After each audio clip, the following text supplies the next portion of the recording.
buenas noches. Bienvenidos a Día D. En junio de este año, Gonzalo Montoya Riquelme, 2 veces alcalde de la comuna de Macul, en Chile, en Santiago de Chile, fue secuestrado. ¿Qué pasó? Él desapareció el día en que se fue a encontrar con una mujer a la que había conocido en una aplicación de citas.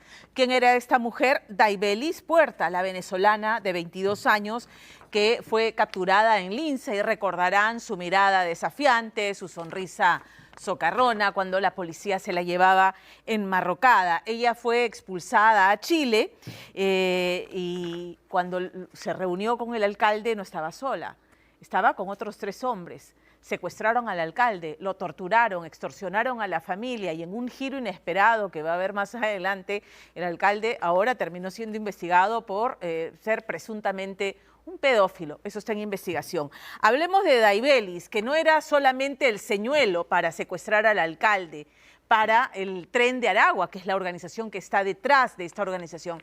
Daibelis, mientras que estuvo secuestrado, se las ingenió para ingresar al departamento del alcalde, sustraer joyas, dinero, y luego le enviaron a la familia videos de cómo lo torturaban y otros en los que presuntamente se demostraría que es un pedófilo. Nuevamente, eso está en investigación.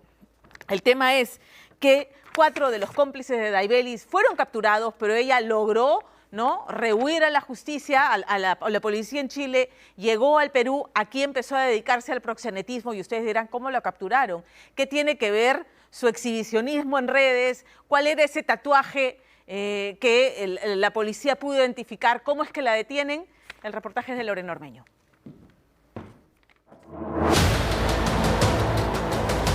Fue su adicción a las cámaras, a exhibir su menudo y tatuado cuerpo, lo que le permitió a la policía de 2 países seguirle los pasos. Desde Santiago de Chile como gancho del secuestro y tortura de un exalcalde,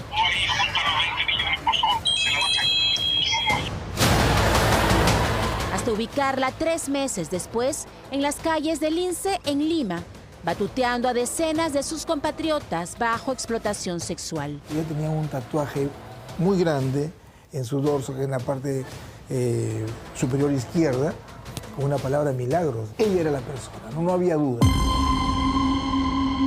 Pero ¿quién era la chica del tatuaje? ¿Y por qué a sus 22 años era pieza clave del Tren de Aragua en Perú?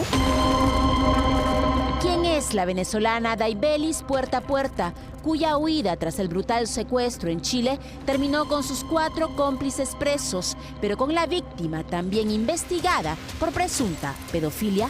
Tienen todo. Me pasa esto por pedófilo.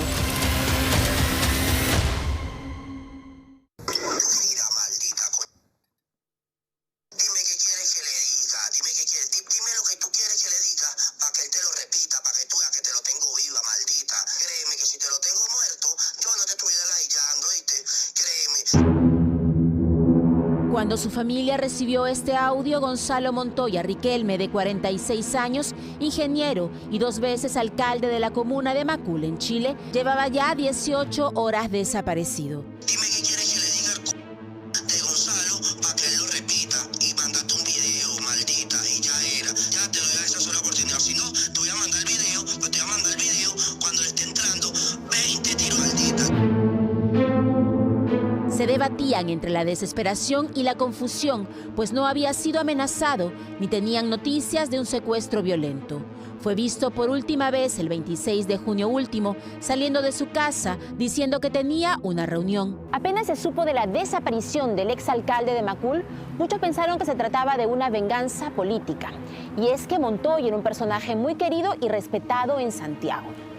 Sin embargo, mientras iban pasando las horas, se sabría que en realidad él habría tenido una doble vida.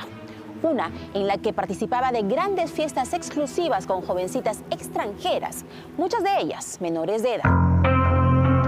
Un oscuro secreto que los delincuentes ofrecían mantener a salvo si recibían 50 millones de pesos chilenos, unos $50.000 americanos. Si no, lo matarían, y como prueba de ferocidad enviaron videos torturándolo y una foto con este cartel: soy Gustavo, estoy en un grupo de pedófilo con Joaquín, el Seba, Ignacio y Juan. tienen nuestras ubicaciones, tienen todo. Me pasa esto por pedófilo. Aportar prestado y Andrea también, no sé si tú eres mi papá, no sé, entre todo ahí juntan los 20 millones, por favor, Así, uno de sus amigos reveló que le prestó al exalcalde su camioneta, pues se reuniría con una venezolana que conoció por una aplicación de citas. Ella acudiría con otra pareja. Cámaras de la ciudad lo registraron llegando al punto de reunión en esta calle de Santiago Centro. Pero en lugar de un fogoso encuentro, la mujer lo entregó a la banda. 3 hombres subieron con ella al auto y a punta de pistola lo obligaron a manejar hasta que cambiaron de carro y lo llevaron a una casucha en una zona rural. Allí dijo, al menos 8 venezolanos lo obligaron a pedir dinero a familiares y amigos.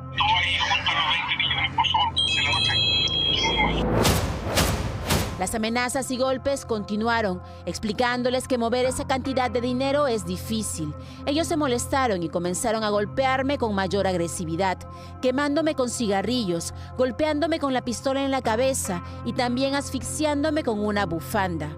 Este episodio fue el más traumático, ya que ambas personas tomaron por ambos extremos la bufanda para asfixiarme, lo que casi provocó que me desmayara. La mujer que fue detenida en Perú cumplió un rol muy primordial, primero porque fue el enlace con esta víctima que era el exalcalde, y luego aparentemente es la persona que va a retirar un dinero desde el departamento del exalcalde. Se presume que mientras estuvo cautivo y privado de libertad el exalcalde, lo forzaron a entregar esta información, que tenía dinero en efectivo, en qué lugar, y además entregó probablemente la llave con la cual esta mujer fue a ese lugar, retiró el dinero y lo entregó posteriormente a los miembros de la organización. Con apenas 22 años, Daibelis tenía ya antecedentes en Chile por tráfico ilícito de drogas y tenencia ilegal de armas, pero eso aparentemente no le quitaba el sueño. Pues durante los días del secuestro, ella se tomaba fotografías mientras iba a recoger el botín. Precisamente, su desparpajo al fotografiarse en el ascensor del departamento del exalcalde, de donde sustrajo $4,600 y joyas, la hizo reconocible y dio pistas de los secuestradores. La mujer había pedido un Uber a esa dirección con el nombre de Dai. A la misma hora, 2 sujetos fueron grabados vaciando las tarjetas de Montoya. Ambos fueron reconocidos del seguimiento realizado a un cantante urbano conocido como Luxiel, hoy detenido por Tera. Fue abandonado allí, golpeado, cortado y quemado tras el pago de $20,000 por la familia. Montoya reconoció a sus captores e identificó a su cita. Era Daibelis Puerta a Puerta, venezolana de 22 años, ex convicta en Chile, que tenía tatuado milagros en el pecho. Ella era la mujer del Uber. Cierto, yo diría que muy poco tiempo, donde la policía logró trabajar rápido, se logró la ubicación, luego hubo, por ejemplo, se detectó también una casa que tenían este grupo organizado para mantener cautivas ahí a ciertas personas, hubo otros detenidos ahí, y esta última detención, diría yo, es parte ya de la culminación del grado de identificación que había de las personas que habían participado. Como esta persona huyó de Chile, lo que denota en el fondo también el problema que tenemos, ¿no? Que probablemente lo tienen ustedes también. Las fronteras es muy fácil para ingresar y para salir de Chile, incluso cuando tú has cometido un delito. Los secuestradores fueron identificados como miembros de una organización criminal de venezolanos denominada Los Mapaches, un brazo del Tren de Aragua en Chile. 4 de los secuestradores fueron detenidos, pero Daibelis se hizo humo. Daibelis Puerta salió de Chile rápidamente e ingresó de manera irregular a nuestro país y se instaló en el distrito de Lince, un lugar conocido por la abundante trata de personas. En Lince se encargaba de captar y controlar a sus connacionales, pero además de cobrarles el dinero que enviaba al Tren de Aragua. Y fue en esas mismas calles donde sería detenido. La policía chilena emitió una alerta roja internacional contra la joven, que por reportes de inteligencia fue ubicada en Perú. En un trabajo conjunto, agentes greco de la policía peruana iniciaron vigilancia en las zonas rojas de prostitución en Lima. Durante semanas de seguimiento, lograron ubicar a una mujer con similares características, pero era vital confirmar su identidad. Se ha hecho un trabajo policial muy fino, concienzudo y se logró su ubicación. Ya inclusive teníamos unos seguimientos y hasta identificarla, porque en las características que nos proporcionan, además de su talla, de su color, ella tenía un tatuaje muy grande en su dorso, en la parte superior izquierda, con una palabra milagro. En estas imágenes vemos a la mujer caminando por las calles de Lince, siempre delante de sus compatriotas, dando indicaciones. Y es que, según la policía, ella no habría sido sacada de Chile para ser sometida a trata de personas. Ella manejaría la mafia sexual en Lima. Se encargaba también del cobro de cupos a sus propias connacionales, ¿no? Y bueno, pues es parte de esta organización criminal y esa era una de las funciones que venía cumpliendo. Tras un largo seguimiento, la policía pudo confirmar la identidad de la secuestradora en Chile y proxeneta en Perú. El día 27, en horas de la noche, se le ubica en la calle Bernardo Alcedo, en la cuadra 3 de Lince, y es capturada, y apresada pues, por nosotros. Quítale. Dale marroca, ¿ya? Ponle marroca. Toda persona que sabe lo que está, que sabe que es un delincuente y el teléfono es una herramienta pues, que utiliza para que se comunique con los cabecillas, en este caso si está en extorsión, dónde están los montos, las víctimas, sabe que ahí hay mucha evidencia y que eso va a servir a la policía. ¿Qué guardarás ahí? ¿Qué guardarás ahí, no? ¿Qué guardarás ahí en tu celular? Entonces la policía, nosotros sabemos eso ya. Y lo primero que era asegurarle las manos para que no rompa el teléfono y bueno, fue capturada.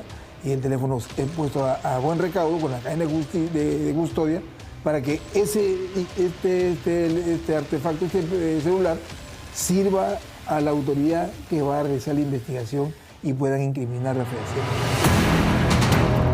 Daibelis Puerta no se resistió y repartió su mirada de hielo a la policía mientras caminaba enmarrocada como si fuera una pasarela. Es la quinta detenida por el secuestro en Chile, que concluyó con el alcalde vivo, pero con su secreto expuesto, pasó de víctima a investigado. Él fue como una figura política bien potente, diría yo, en Chile, de mucha publicidad, sobre todo en épocas de pandemia, año 2019, 2020, incluso del estallido social que hubo en Chile. Cuando se envió estas imágenes y videos de él cuando estaba ya privado de libertad por este grupo criminal, daban cuenta que aparentemente tenían imágenes de él realizando alguna actividad con menores de edad.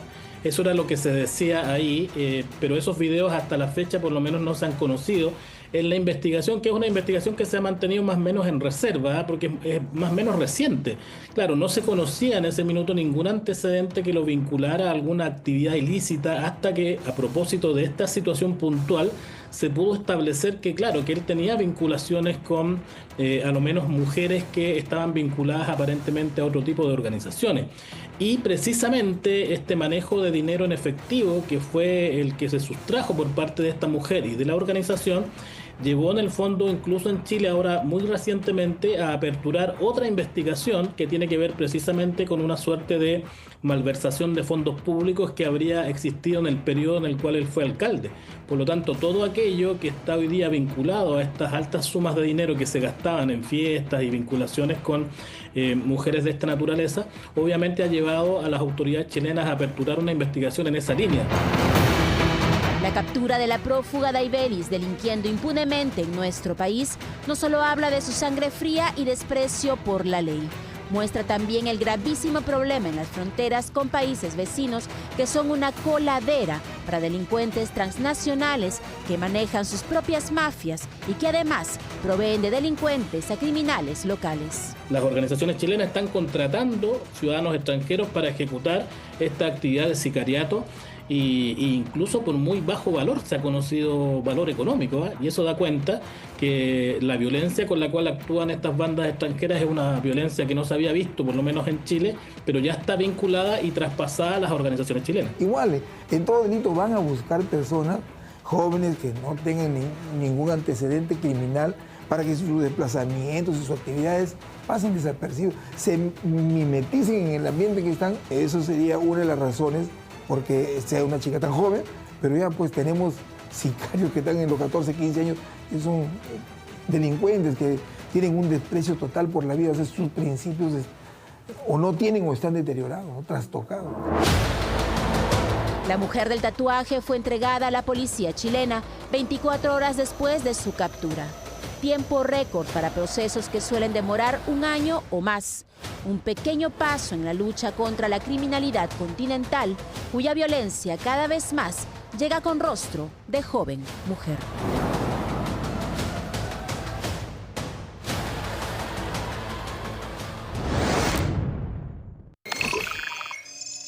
Las fronteras, una coladera, y lo siguen siendo.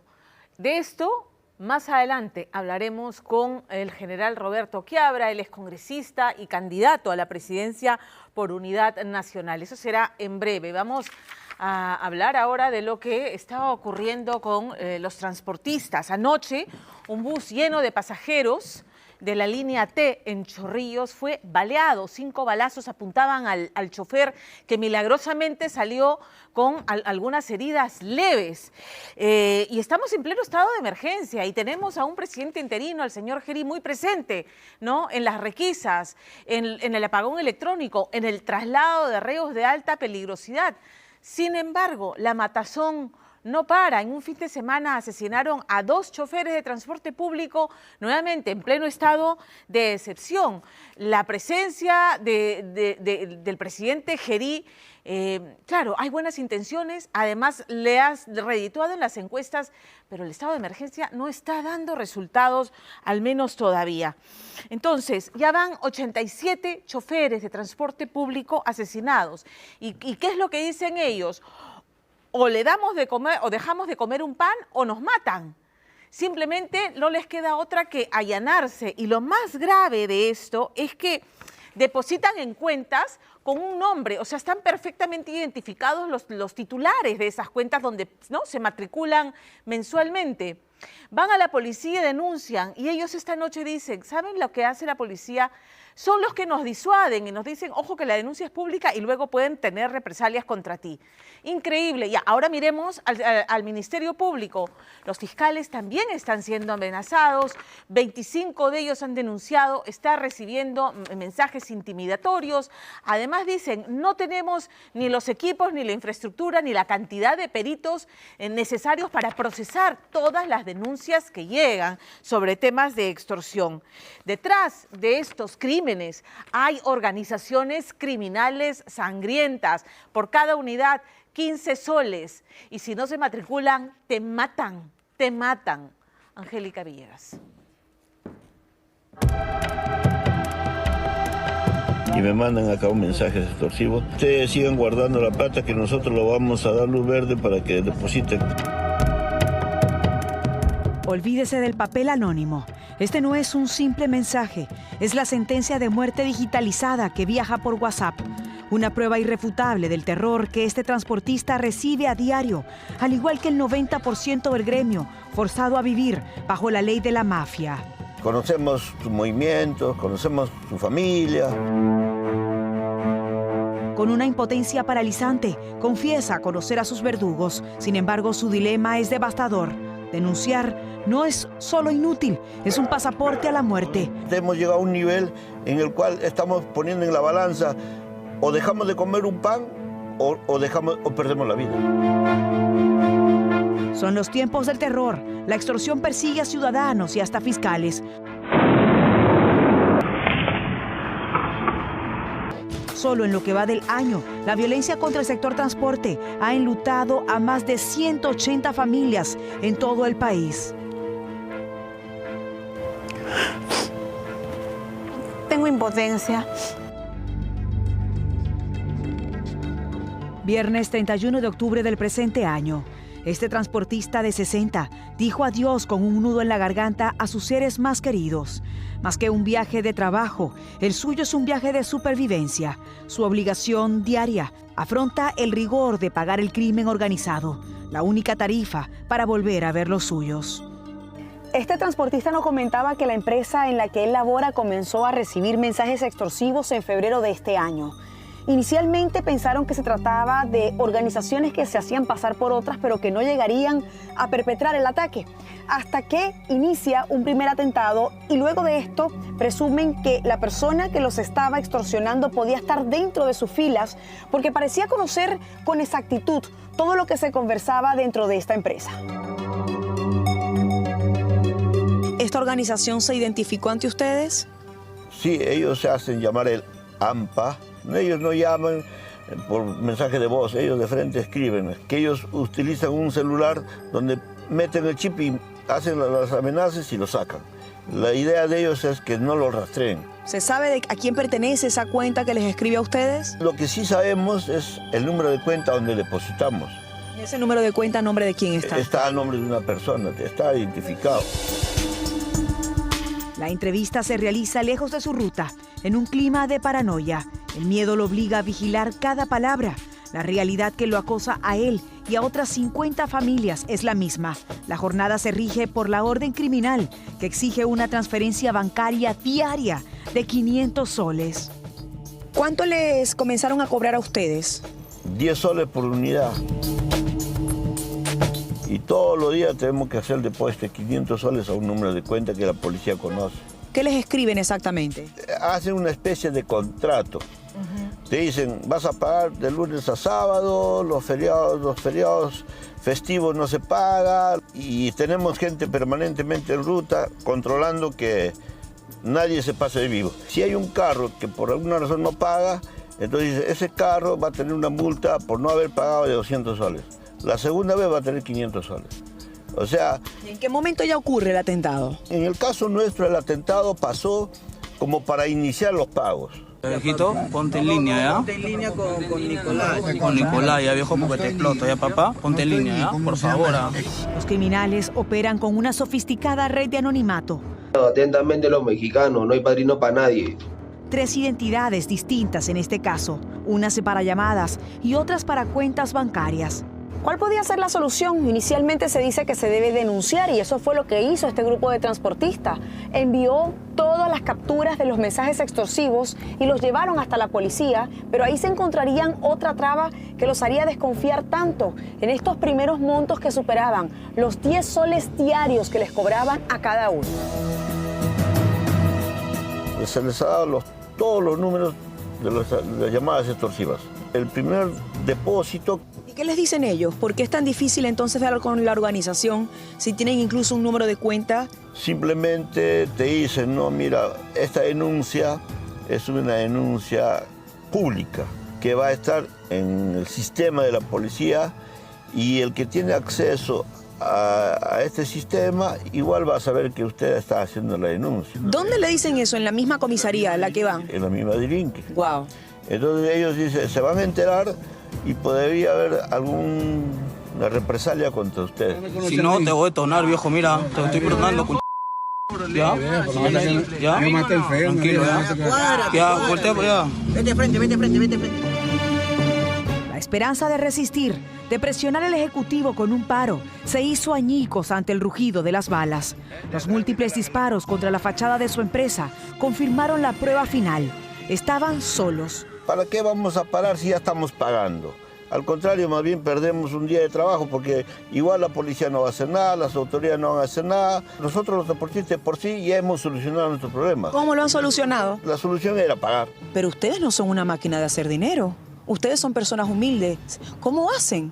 Pero cuando mataba a un compañero, 10 soles no vale tu vida. 10 soles vas a tener que esforzarte más para pagar porque, en otras palabras, estás comprando tu vida. Tienes que dejar probablemente de comer algo más, dejarle algo más a tu familia, qué sé yo, porque prefieren que coman un pan menos capaz a que ya no coman nada porque papá muere. A pesar de los operativos de desmantelamiento y bloqueo de llamadas carcelarias, la extorsión no disminuye para este hombre. Mientras el gremio busca ser positivo, el terror ya tiene nombre propio. En vísperas del Halloween, las bandas rinden culto a la muerte bajo el sello de Chucky. El pánico es real porque estas organizaciones usan a menores de edad para cometer asesinatos contra transportistas. Aunque no se acerque, uno tiene que quedarse ahí. Las organizaciones de extorsión han profesionalizado la violencia. Operan con la misma rigidez que un negocio turbio. Llevan registros encuadernados y detallados de las cuentas pendientes como un negocio legal. Se fotografían junto a sus víctimas y hasta hacen alarde de armamento sofisticado, creando un archivo visual de poder.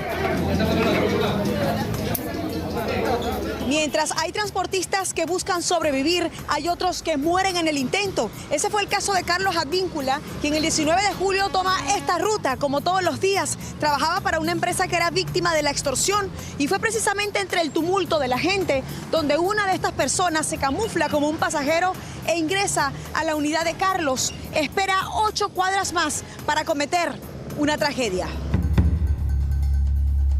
Carlos Advíncula era el segundo de 4 hermanos, marcados por el delicado estado de salud de su padre y haber perdido a su madre en el parto del último hijo, quedando huérfano a los 8.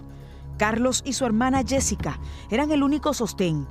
Y aquí le enviaba el que sería su último audio el 19 de julio.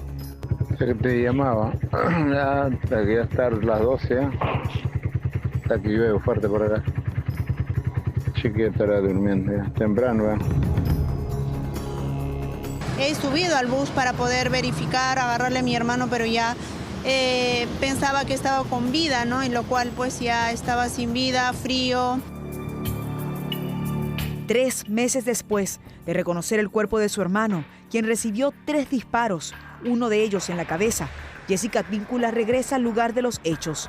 La investigación, con una documentación escuálida, le confirma que no hay justicia por la evidente falta de empatía de las autoridades, según ella. El asesino baja porque ahí está la moto, aproximadamente a esa altura, y entonces corre y se da la fuga, ¿no? Como vemos, esta avenida cuenta con varios cámaras, ¿no? Son de negocio, entonces lo cual pues nos podría ayudar a visualizar, tener mayor certeza, ¿no? Jessica prefiere abandonar el lugar de los peores recuerdos, pero antes revela la sombra que aún persigue el crimen de su hermano. 3 meses después, el teléfono de su hermano aún no ha sido desencriptado, lo cual impide llegar al fondo de la verdad y el responsable. ¿Tu hermano en algún momento llega a denunciar lo que está viviendo? No, por el tema de que la empresa como que negociaba, ¿no? Exactamente, netamente los conductores no estaban negociando, no estaban siendo amenazados directamente por los teléfonos. ¿En algún momento sentiste en él esa preocupación de salir a la calle con miedo, de no saber si iba a regresar? ¿Recuerdas algo que hayas conversado con él? Bueno, no. Porque él siempre nos ha mostrado esa fortaleza y la mayor parte, pues, ¿qué le puedo indicar? ¿Sientes impotencia? Tengo impotencia. La extorsión carcome toda la estructura social. Si los transportistas se sienten solos, ¿qué queda para aquellos cuya misión es perseguir el crimen? Existen más de 25 fiscales en el país que han pasado de investigar a ser una víctima más, demostrando que el terror del AMPA ha penetrado el sistema de justicia. El corazón se te hace añicos, se te hace tiritas el corazón en ese momento porque se te nubla todo, que piensas en tu familia, piensas en qué tienes que hacer, comienzas a pensar quién es la persona, por qué me llegan estas amenazas, en qué momento se ha vulnerado mi intimidad, que ellos me han empezado a seguir. Realmente caminas en tinieblas. Una realidad que el mismo jefe de Fiscalías contra Crimen Organizado debe admitir, al igual que la escasez de recursos para poder avanzar en la pesquisa. Nosotros tenemos ahorita, acá en la FECOR, más de 1.100 celulares que tienen que ser extraídas la información. Pero ya hemos desbordado porque he tenido una conversación con los peritos de casa que me dicen, doctor, por lo menos hasta junio, porque para empezar no tenemos la tecnología. Y entonces, ¿qué ocurre? Cuando usted esté en un operativo y, por ejemplo, tenemos a un delincuente que tiene 2 celulares, pero cuando usted captura a 30, usted multiplícalo por 2, tiene 60 celulares. Y nosotros no contamos ni con la tecnología, ni mucho menos con los peritos en la cantidad que tuviéramos. Tenemos 3 peritos con una tecnología de la década del siglo pasado. El terror de la extorsión no es una cifra abstracta. Es la vida del transportista Carlos Advíncula. Es el pan que deja de comer el transportista que paga la cuota y la impotencia de una fiscal amenazada. La realidad es que mientras se lanzan operativos aislados, la impunidad es el verdadero motor de la violencia. Menos del 5% de los casos de extorsión llegan a una sentencia efectiva según un análisis de los expertos. Y a pesar del bloqueo de llamadas, el 80% de las extorsiones se coordina desde el centro de los penales. La pregunta final es obligada. ¿Cuánto más tiene que pagar la sociedad para que el Estado deje de ser un espectador y se convierta en una solución real?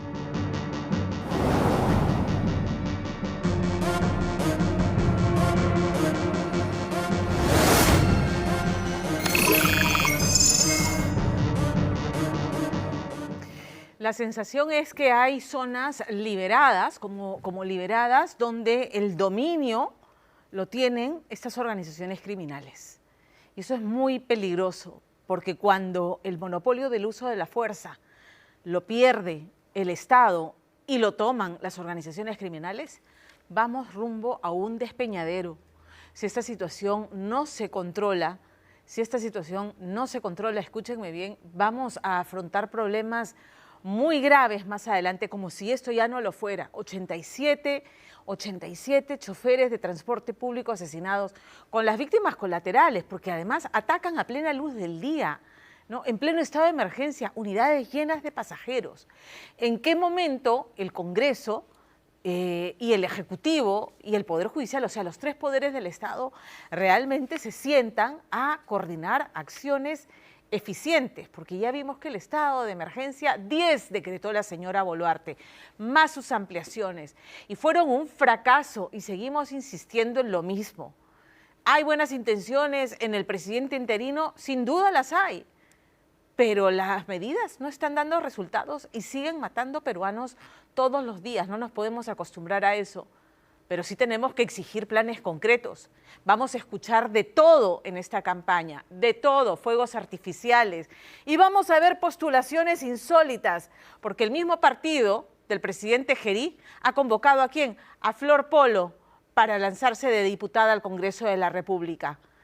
La verdad, les digo una cosa, necesitamos en estos momentos críticos personas mínimamente preparadas para asumir ese encargo. Personas con experiencia, con un determinado perfil profesional que lleguen realmente a aportar. Esa irresponsabilidad es compartida del partido a quien convoca, a quien no tiene esas credenciales que la coyuntura exige y de quien acepta alegremente.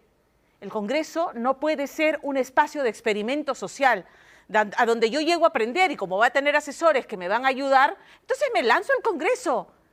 ¡Qué irresponsabilidad gigantesca! Tome nota de los partidos que hacen eso, por favor. Claro, como tiene followers, porque tiene una comunidad en redes sociales, ¿no? De gente joven, porque es la que se va a estrenar a ir a votar, por favor, tome nota. No nos merecemos eso, no nos merecemos que nos vean la cara. Vamos a cambiar de tema, porque hablando de elecciones, usted no se pregunta por qué hay tantas organizaciones políticas, ¿no? que buscan llegar al poder, que lanzan candidatos. No se pregunta, o sea, ¿qué hay detrás? ¿Qué interés? ¿Y cómo se financian? Yo me lo pregunto todo el tiempo. Y tiene que ver este caso, que francamente es flagrante, el de Bruce Lee Bermudo Guerra. Este hombre fue candidato a la alcaldía de Sibia, en Ayacucho, en la zona del Braem, zona de alta producción de hoja de coca y de cocaína también. Muy bien, él acaba de ser detenido y ha sido detenido bajo la acusación de ser una pieza clave en el Perú, de acopiar cocaína de alta pureza para enviarla en coordinación con un poderoso cártel de narcotráfico en México. Bueno, ha sido detenido, pero su historia se remonta al 2001, cuando empezó a adquirir este poder, ¿no?, de acopiar y de enviar cargamentos primero a México, a Chile y luego a Argentina. Pero luego la ambición se dio cuenta que el mercado era mucho más grande y entra en contacto con esta organización mexicana. En noviembre del año pasado, la policía interceptó un cargamento de 1 tonelada, casi 1 tonelada de droga. Siguió los hilos de la investigación y llegaron hasta este señor Bruce Lee Bermudo Guerra.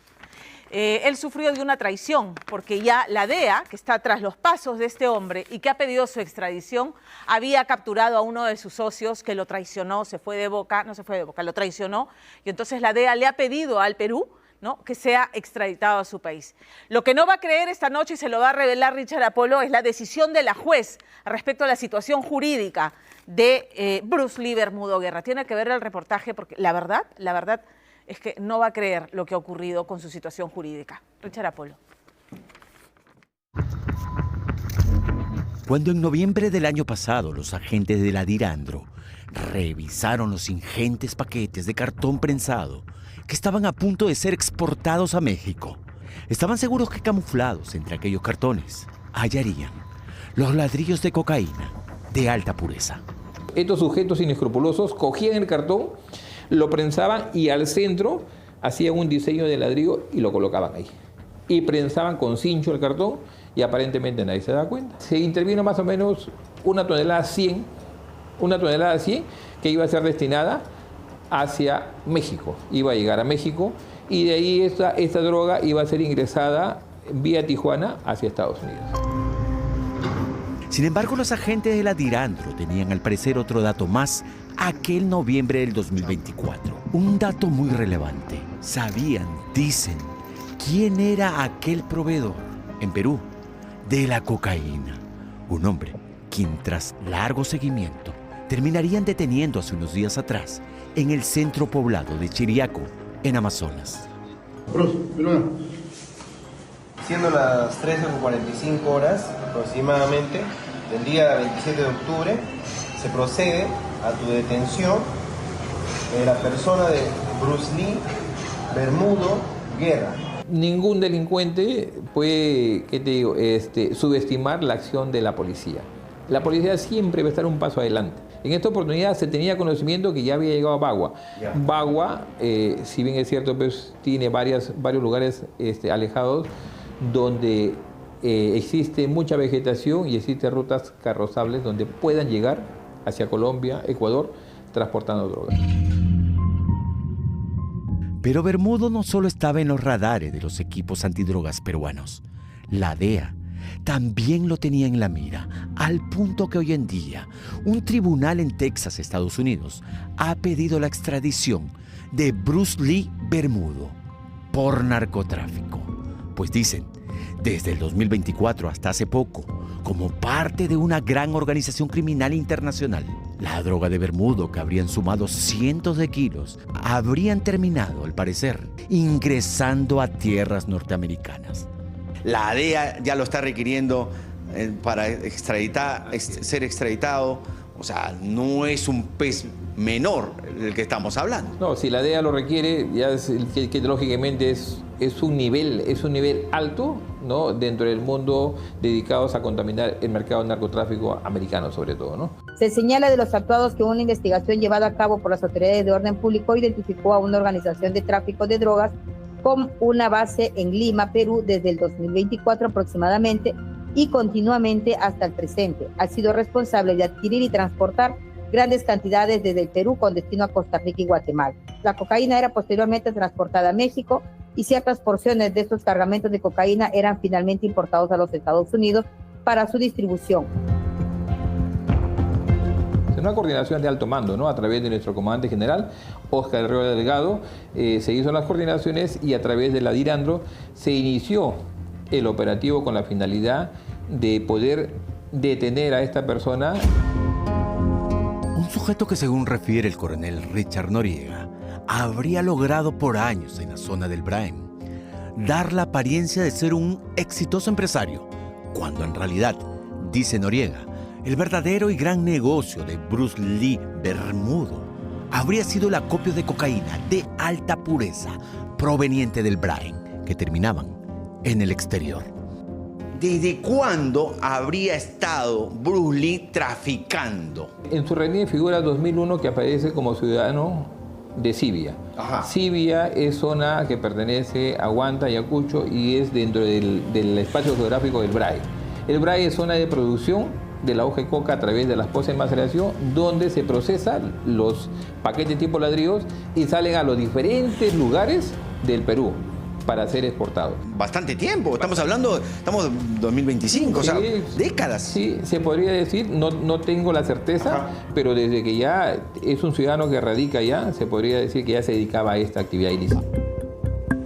Dicen que los primeros mercados, entre comillas, de Bruce Lee Bermudo para la cocaína de alta pureza salida del Brain, que por cierto podría costar en aquella zona entre $800 y $1,200 el kilo, dependiendo de la temporada, habrían sido Argentina y Chile, utilizando, al parecer como salida, la zona fronteriza de Bolivia.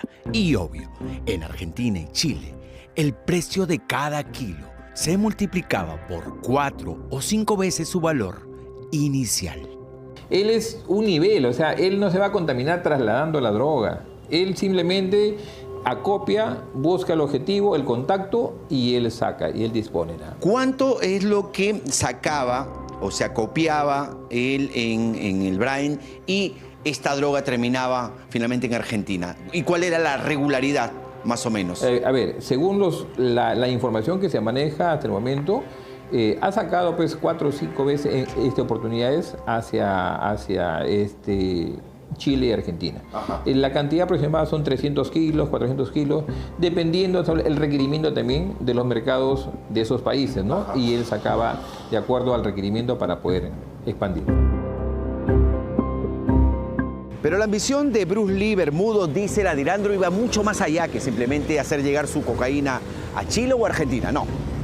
Dice la Dirandro que en realidad Bermudo quería que su cocaína llegue finalmente a los Estados Unidos.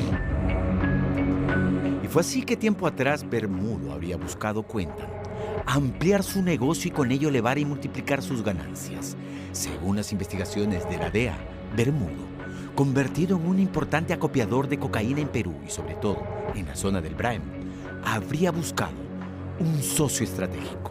Un pez gordo del narcotráfico en México, con conexiones poderosas, capaz de transportar la droga de Bermudo a los Estados Unidos. Busca las conexiones de poder llegar a México. Se le abre por ahí una apertura y llega a México. Entabla comunicación directa con uno de los financistas de México, también gente buscados, de nombre Guillermo y es alias Miguel. Alias Miguel. Ahora, ¿quién es alias Miguel? Miguel es uno de los narcotraficantes por la DEA ubicados dentro de un nivel alto, como un mando de repente dentro de la organización que tiene, pues, es reconocido por la cantidad de droga que puede manejar a nivel, no solamente de Sudamérica, a nivel mundial hacia los mercados donde contamina, ¿no? Las investigaciones de la DEA recogidas en el pedido de extradición de Bermudo señalan que a inicios de mayo del año pasado, Bruce Lee Bermudo se reunió en Guadalajara, México, con 2 importantes miembros de una organización criminal internacional dedicada al tráfico de drogas. En aquella reunión, Bruce Lee le habría dicho a los mexicanos que tenía sus propios laboratorios de cocaína en Perú, en los cuales podría fabricar grandes cantidades de cocaína. No aparece Bruce Lee en su récord migratorio como que haya viajado a México. ¿Por qué, coronel? Él llega a México de forma subrepticia. Existe de repente la forma de evadir controles, ¿no? Y cuando él se contacta con personas que de repente están dentro de este mundo, tratan de evadir y de repente el control de migraciones, bajo qué argumentos desconozco, pero pasan y no aparece tu registro. Pero él ha estado en México conversando con Miguel. La pregunta a estas alturas cae por su propio peso. ¿Cómo la DEA de los Estados Unidos tenían más que mapeado el negocio narco de Bermudo al punto de pedir hoy en día su extradición? Muy simple, dice el coronel Noriega, alias Miguel, el capo mexicano, socio estratégico y al parecer receptor de la droga enviada por Bermudo a México, fue tiempo atrás detenido en Panamá por la DEA. Cuando el capo mexicano fue capturado por la DEA en Panamá y llevado a Estados Unidos, se dio cuenta la larga condena que iba a caer sobre él. Fue entonces, dice la Dirandro, que comenzó a hablar y decidió decirle a los norteamericanos quién era su proveedor de cocaína en Perú. Un dato, en el 2022, el hoy requerido por la justicia norteamericana postuló sin éxito para la alcaldía de Sibia, un distrito ayacuchano en la zona del Brain. Pero sigamos con la historia. De acuerdo a las investigaciones de la DEA, recogidas en el pedido de extradición emitido por el Tribunal de Texas en Estados Unidos, en junio del 2024, refiere la DEA, Bermudo se reunió en Lima con uno de sus principales socios mexicanos, donde este último le explicó las rutas de la cocaína, cómo ésta sería escondida en cajas de cartón reciclable y tras ser embarcados en el puerto del Callao, tendrían destino México. En aquella reunión, refiere la DEA, Bermudo habría propuesto a sus socios un trato atractivo: invertir 1 por 1. Es decir, por cada kilo de cocaína enviado por Bruce Lee, este suministraría otro kilo de cocaína a sus socios mexicanos como pago por los costos de transporte. Pero lógicamente el nivel de Bruce Lee no te va a llevar, pues, ¿qué te digo? 50 kilos, 70 kilos, ¿no? Creo que de 200 kilos para arriba es lo que puede sacar a esa persona para contaminar los mercados americanos, ¿no? Y solo en esa intervención del cartón prensado, ahí había en total, ¿cuánto? Más de 1 tonelada. Por eso cuando en noviembre del año pasado la Dirandro interceptó la droga, la encontró escondida entre los paquetes de cartones reciclados, listos para ser exportados a México. Llegaba este cartón allá a México. A Manzanillo, al puerto de Manzanillo llegaba, ¿no? Porque se iba todo vía marítimo, llegaba a Manzanillo y ya las personas que también se encuentran dentro de esta organización se dedican a extraer y a llevar y a copiar en México ya esta droga para ser ya ingresada a otros países, en este caso a Estados Unidos. Ahora, este Miguel, una vez que tenía la droga allá, ¿la pasaba por dónde? ¿Por Tijuana? ¿Cuáles eran los caminos para llegar a Estados Unidos que le ha puesto el foco? Se tiene información que es Tijuana. Sin embargo, tras la detención de Bermudo en Amazonas, y pese a existir un pedido de extradición por narcotráfico por parte de un tribunal de Texas en Estados Unidos, y pese a las investigaciones tanto de la DEA como de la Dirandro, recientemente una jueza en Perú acaba de dictar libertad a Bermudo.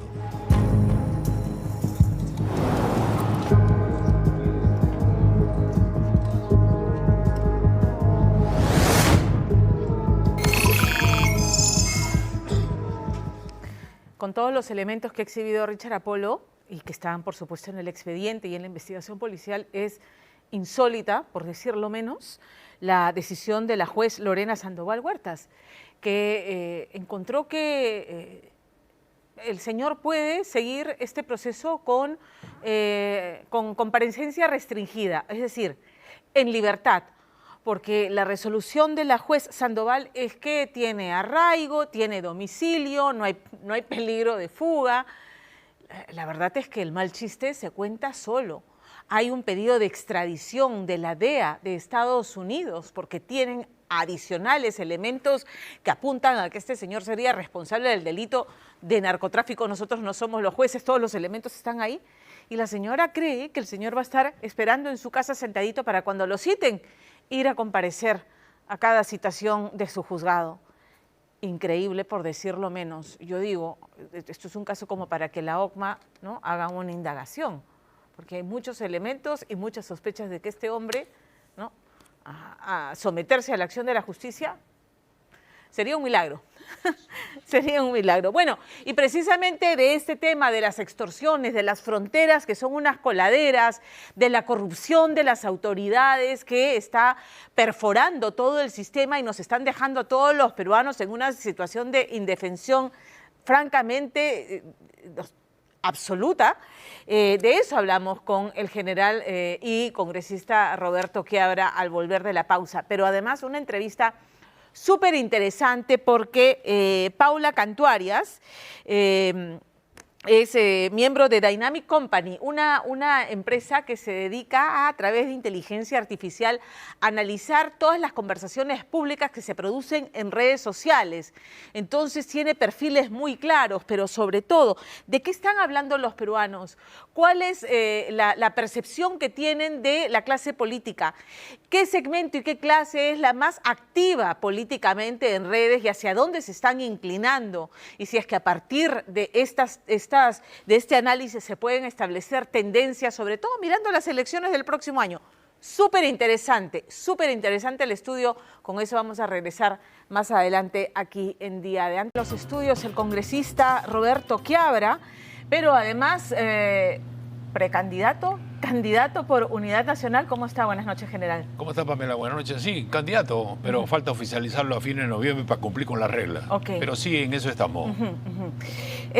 Acabamos de ver un reportaje dramático porque anoche un bus fue baleado lleno de pasajeros. En un fin de semana asesinaron a 2 conductores en pleno estado de excepción. ¿Nos están ganando la partida la delincuencia, la criminalidad organizada? Fíjese, nosotros eso es lo que estamos sintiendo. Sí. La pregunta es, ¿ellos son fuertes o nosotros somos los débiles? Yo creo que nosotros somos los débiles. Estamos desunidos, las instituciones están débiles y el sistema de seguridad nuestro es vulnerable. ¿Qué cosa es lo que nos falta para enfrentarlos a ellos? Preguntémonos, ¿por qué en un distrito ellos tienen tanto poder? Primero, porque tienen control territorial. Tienen el control territorial del distrito y con la modalidad de violencia con la que actúan para generar sus recursos económicos, porque la finalidad de ellos es agenciarse recursos económicos, tiene un impacto social sobre los habitantes de ese distrito. Los intimidan y coactan a las autoridades. Y tienen protección. ¿De quién? Tienen una protección de los infiltrados y corruptos. ¿En la policía? En todo. En todos los que tienen... Bueno, autoridades también, ¿no? Hay alcaldes que están siendo investigados. En todos los que tienen que dar... Y tienen, esa es la directa, y tienen una protección indirecta de la ausencia del Estado y de la habilidad de las instituciones. Porque ellos dominan, y no solamente es un problema de un distrito en Lima, no es un problema en Lima, todo el Perú. Entonces, vemos nosotros que el presidente es muy activo, todo, pero los resultados no lo acompañan porque, ¿sabe qué? Se está viendo cosas muy aisladas, tácticas muy aisladas, me voy al penal, me voy... Por ahí no vamos a solucionar. Hay mucho show y muchas buenas intenciones, pero las medidas no son las adecuadas. Nuevamente, estado de emergencia. Fíjese, el estado de emergencia hemos visto nosotros que debe formar parte de una estrategia. No es la estrategia. Hemos tenido tantos estados de emergencia en Lima y Callao que la pregunta que le hacemos a todos los ciudadanos es, ¿usted distingue entre un estado de derecho y un estado de emergencia? Cuando tú decretas el estado de emergencia, le trasladas el miedo a los delincuentes. El estado de emergencia tiene que establecerse en función a las zonas que te escoge la inteligencia policial. ¿Hay inteligencia policial? Esa es la pregunta, ¿no? Es que si tú... Porque todos reclaman más inteligencia, pero no sabemos si está operando. La pregunta es, no sabemos dónde están, no sabemos quiénes son. Si tú tienes una inteligencia policial y dentro de un distrito te dicen, aquí están, porque en algún sitio tienen que vivir, más la inteligencia humana que son la de los ciudadanos, entonces es ahí donde tú decretas el estado de emergencia, haces un cordón territorial con las tropas del ejército y permites que los fiscales con los policías allanen y capturen. Para eso es el estado de emergencia. El estado de emergencia no es, por ejemplo, yo veo en la estación de los trenes de Surco 15 suboficiales del ejército, de la Fuerza Aérea y 2 policías. Ahí no. Llévalos a los distritos que necesitan, donde hay ausencia de la fuerza del orden. La semana que ha pasado hemos visto esta intervención en 2 favelas en Brasil para capturar a los miembros del Comando Vermelho. Ha sido una masacre. O sea, ¿podemos en algún momento mirarnos como un espejo en lo que ha pasado en Brasil si esta cosa no se controla, como parece que no se está controlando? Estamos así a nivel nacional. Lo que pasa es que estamos hablando de allá una acción militar policial. Claro. ¿Cuál fue la primera reacción de Argentina? Refuerzo mi frontera, pregunto yo. Fíjate lo que está haciendo el presidente Noboa en Ecuador. El próximo mes va a hacer un plebiscito con los ciudadanos porque para darle legitimidad a lo que él quiere hacer, le va a preguntar 7 preguntas. Las 2 primeras son que le permitan nuevamente que ingresen tropas extranjeras, las norteamericanas. Y la segunda pregunta es que esas tropas extranjeras puedan ocupar los cuarteles locales. Nos preguntamos todos, ¿dónde se van a ir las bandas de ecuatorianos esos que van a sentir la presencia de los gringos? acá. Bueno, de hecho ya hay bandas ecuatorianas acá, sobre todo narcotraficantes. Estamos viendo lo que está haciendo el presidente de Estados Unidos, que ha dicho que tanto el presidente de Venezuela como de Colombia son cabecillas del narcotráfico, que están matando a su gente. Ahorita va a pasar, dice, de una actividad naval a una actividad terrestre. ¿Dónde se van a venir? Aquí. Siguen ingresando en ómnibus comerciales migrantes ilegales en forma masiva. No lo estamos controlando. Una solución inmediata, porque esto requiere... Las tropas nuestras del ejército que están acantonados en Tumbes, en Piro, tú las adelantas a la línea de frontera. Un candidato de Chile ya ha dicho que va a ser un escudo fronterizo. Y nosotros tenemos nuestras fronteras abiertas. Hace rato se ha debido invertir en un campamento, en un destacamento donde tú tienes las tropas ahí en la línea de frontera para que no ingresen los migrantes ilegales, que al tú no tener conocimiento quiénes son los que matan y no sabemos quiénes son. Es como si nos estuvieran atacando en nuestras casas y tuviéramos las puertas y ventanas abiertas y no cerramos ni siquiera la puerta y la ventana. ¿Por qué no cerramos la frontera? Lo otro, nos siguen extorsionando de las cárceles. Ahora salió la noticia... Pero ha estado el presidente haciendo el apagón electrónico, ha quitado tomacorrientes, antenas, ha estado en todos los decomisos. El presidente Gerí parece que está trabajando 24/7. Lo vemos muy activo y en redes sociales también. Eso está bien, eso está bien porque te da como una especie de confianza a los ciudadanos de que por lo menos se está preocupando. Ah, bueno, tú lo comparas con Dina y es campeón mundial. Pero por lo menos lo ves activo. Pero los resultados, entonces yo te pregunto, sale hoy día que hay solamente 30 de 68 penales con bloqueadores celulares. 30. Y estos bloqueadores celulares, de cuando era chico estaban hablando de bloqueadores celulares. Entonces, lo que tienes que hacer es lo siguiente. Además de bloqueos celulares, coloca locutorios. Y prohíbe que las visitas lleven alimentos y ropa. ¿Sabes por qué? Porque cuando hablamos... Pero claro, a mí una autoridad, eso fue off the record, por eso no puedo mencionar quién, pero nos dijo, el principal punto de corrupción en los penales es el control de ingreso, que el INPE no lo quiere soltar. Porque ahí ese es el primer punto de corrupción. ¿Sabe por qué? Porque es un negocio. Ya, ok. Entonces... Todo el mundo sabe que es un negocio. Sí. Te cobran por celular, te cobran por chip. Entonces, si tú pones locutorios, los familiares los reciben 10 minutos, reciben su visita. Y si tú impides que ingresen comida y ropa, estás haciendo, ¿sabe qué? Disminuyendo la reincidencia. Nosotros nos preguntamos, oye, ¿por qué te reincide segunda, tercera? ¿Por qué le gusta tanto entrar? Porque de repente adentro se siente más seguro. No lo captura la policía ni lo ajusta el rival y le dice a su familia, oye, ¿sabe qué? Me ha provocado un arroz con pato. Te traen el arroz con pato, vive feliz. Y nosotros, extorsionados. Ahí están, cuando hacen las requisas que dicen son exitosas. No, ahí hay complicidad, hay corrupción o hay ineptitud. Cada requisa donde encontramos celulares, chip, es porque hay corrupción, como bien señalas. Entonces, para cortar eso, ponle los locutorios. Y ahí tú no tienes ningún punto de contacto. ¿Sabes por qué? Porque no nos pueden seguir extorsionando en la cárcel y nosotros estamos repitiendo y repitiendo.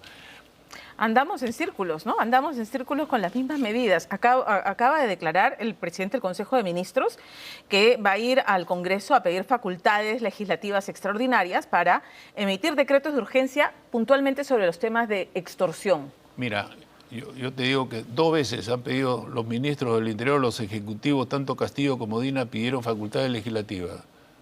Nada.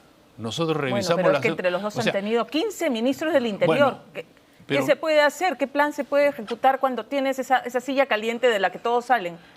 Cuando tú pidimos nosotros el plan de seguridad DINA, que era mejor que el de Bukele, hasta ahora no lo presentan. Entonces, lo que sucede es que ahora pide facultades ya. ¿Cuántos días? 90, 60. Y para hacer reglamento, yo te voy a poner un caso de reglamento. En abril se dio la ley que pidieron algunos alcaldes de que se autorice el empleo de armas no letales por los serenos. ¿Dónde está el reglamento? La otra vez vimos nosotros en el Agustino, ¿no? 10 de la mañana, lo transmitiste tú, lo transmitieron todos, como 2 en moto balearon y mataron al chofer de un micro y se dieron a la fuga y lo persiguieron 2 serenos. Chocaron con un camión, los serenos lo capturaron. Varias cosas. Primero, serenos que han podido ser héroes hoy día y al día siguiente fallecidos, porque el que estaba atrás seguía disparando y el sereno no tenía ninguna cobertura. Punto 2, 2 en moto, vamos. Los mismos transportistas que se han reunido conmigo me dicen, ¿sabe qué? A ver si controlan los chips, las cuentas y las motos. Y tercero, la flagrancia. Todo lo mismo, cualquiera tiene darle un mensaje a los ciudadanos, sale un juez diciendo cadena perpetua para estos dos. No se sabe nada. Un gordito que siempre digo yo, un extranjero, que hay una ley que si tú robas celulares son 12 años y si lo robas con una moto son 20 años.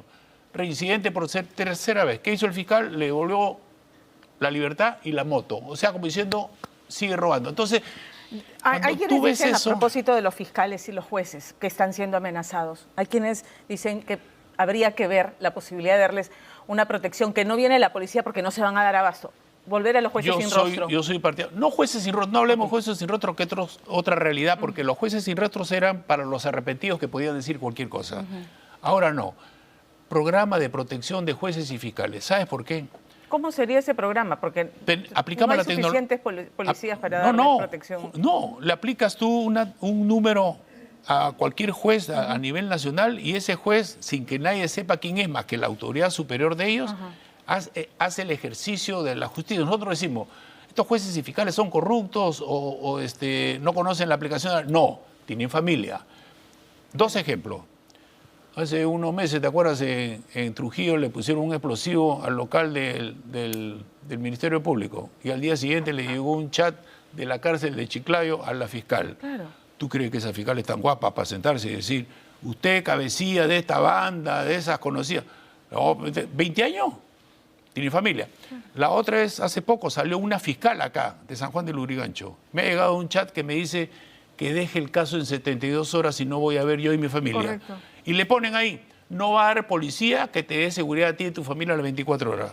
Le han puesto seguridad a policía. Entonces, si nosotros queremos combatir el crimen violento, de mafia, no de ladrones celulares, con lo mismo, nuestros jueces y nuestros fiscales tienen familia.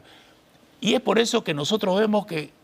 O sea, tienen que identificar un código, pero que no se sepa la identidad de quien va a juzgar. Entonces, de tal Quiero manera... pasar a algunos temas políticos, porque, claro, va a oficializar su candidatura y vamos a tener el voto bien disperso por la cantidad de candidatos que se van a presentar. Entonces puede pasar que de llegar usted al Congreso, a Palacio de Gobierno, no va a tener la certeza de que vaya a tener mayoría. Y si no tiene mayoría ni músculo político para generar alianzas, nos va a pasar lo que está pasando en este Congreso que ha gobernado lo que se conoce como el pacto. Eso es lo que yo te decía al inicio, te decía de que si ellos son fuertes o nosotros somos los débiles. Cada vez que ha habido un problema grave en nuestro país, desde la Guerra del Pacífico hasta el otro, siempre nos han encontrado divididos y débiles institucionalmente. Si todos los que vamos a entrar, si es que entramos el 2026, no nos damos cuenta de que esta es una amenaza nacional a todos y no nos ponemos de acuerdo y no apoyamos una estrategia, pero una estrategia, no cuestiones aisladas, una estrategia que diga, ¿sabe qué? Hasta ahora nosotros a los ministros, hemos censurado 2 ministros del Interior de los últimos porque nunca presentaron una estrategia. Si tú presentas una estrategia y le dices, yo he sido ministro, ¿tú crees que los congresistas me iban a decir a mí lo que tengo que hacer? No, es al revés. El ministro tiene que llevar, el primer ministro, porque esto es integral, esta es la estrategia que vamos a aplicar. 1, general a nivel nacional y específica por regiones. La inseguridad de Piura no es igual que la de Trujillo ni la de Puno. La inseguridad de San Juan del Lurigancho no es igual que la inseguridad de Barranco. Entonces nosotros hacemos un solo cliché para todo. Tú presentas la estrategia y decimos, todos juntos lo hacemos. Todos juntos. Nos está faltando unidad en el Perú. En el Perú estamos divididos. Pero lo que tenemos pues es los apetitos. Yo no creo que realmente el que fuera líder de su partido cuando perteneció a Alianza para el Progreso, César Acuña, realmente crea que tiene posibilidades. Creo que están apuntando a tener las bancadas importantes para hacer lo que han hecho hasta ahora. O sea... Bueno, tú sabes que hay vientre de alquiler, hay muchos que buscan candidatos para cada elección. Ahí ves tú los partidos que cada elección tiene un candidato diferente. Ya, pero luego también tenemos el elenco estable. Por cuarta vez se lanza la señora Fujimori, el señor Acuña va, seguramente el señor Luna Gálvez. Pedro Pablo Kuczynski, que va al Senado, se postula al Senado, de hecho, en el Congreso hay bandas. En el Congreso no son bancadas, son bandas. ¿Qué siente cuando escucha una cosa así? Otra cosa que tenemos que evitar es eso, la generalización. La generalización nos hace daño. Tú generalices, la señora esta última congresista, la Cortaolla, tú generalizas el Congreso, entonces, ¿sabes qué pasa? Que hemos dejado al Perú y a los jóvenes en particular sin referentes. Porque a todos, en todo, no, todo lo que te digo, los ministros, los congresistas, los alcaldes, si generalizamos, vamos mal porque afectamos a nuestra democracia y nadie cree en nadie. Buscamos un NN.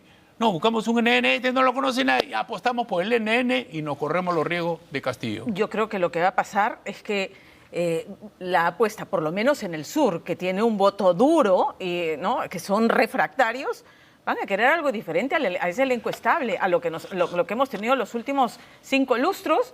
Tenemos presidentes procesados por corrupción, presos por corrupción, condenados por corrupción. Eso es lo que me preguntaron a mí, se lo había pensado bien, lo había consultado con mi familia y mira cómo están los anteriores. Yo creo que si los peruanos nos damos cuenta de algo, ¿cuál es el más grave problema a nivel nacional que tenemos nosotros que nos está afectando la vida? La inseguridad. Sí. Ahí tenemos que escoger quién es el que confiamos que sí la va a hacer. Porque mira, si no solucionamos el problema de la inseguridad en nuestro país, no vamos a poder crecer, no vamos a poder vivir tranquilos. ¿Y quiénes son los más golpeados? Los negocios familiares, los pequeños negocios. Que están cerrando. Y hay algo, ¿sabes qué?, que nos debe llamar la atención, que ha pasado, ya se ha convertido en una rutina, es que hay colegios que les han colocado un explosivo y que el director, para cubrir la seguridad de sus profesores y alumnos, los tiene en educación a distancia. Lima, Perú. 2 años parados por el COVID esos chicos y 1 año parados por la violencia.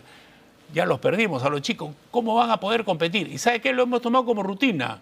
O sea, yo creo que si no nos damos cuenta de que el problema es ese y si vamos a querer maquillar, hacer la finta en la guerra contra estas organizaciones criminales que se burlan de nosotros.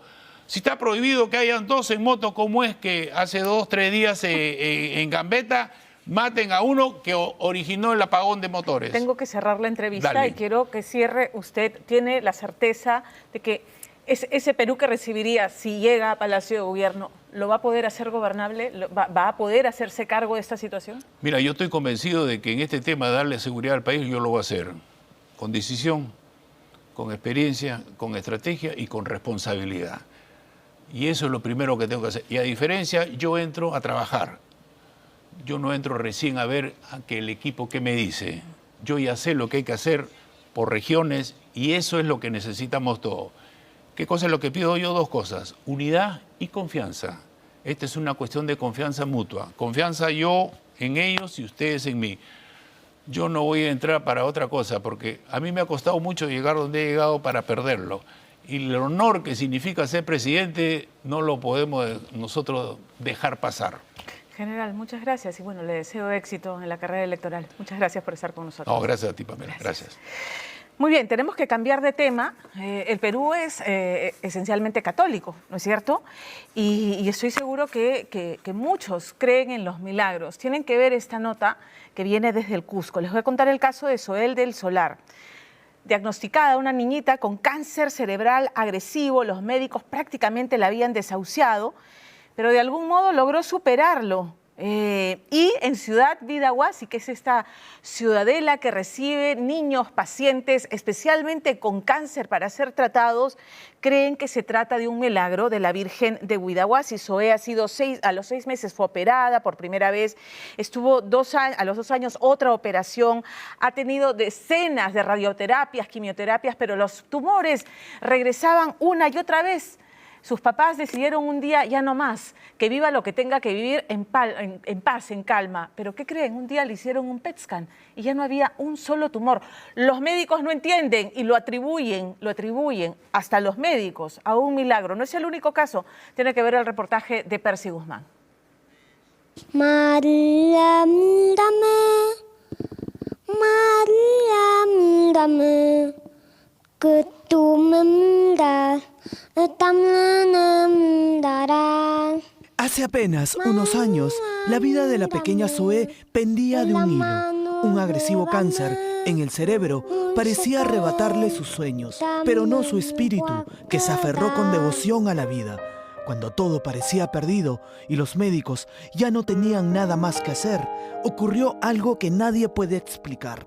La historia de este angelito es para muchos un verdadero milagro concebido por la Virgen de Vidahuasi.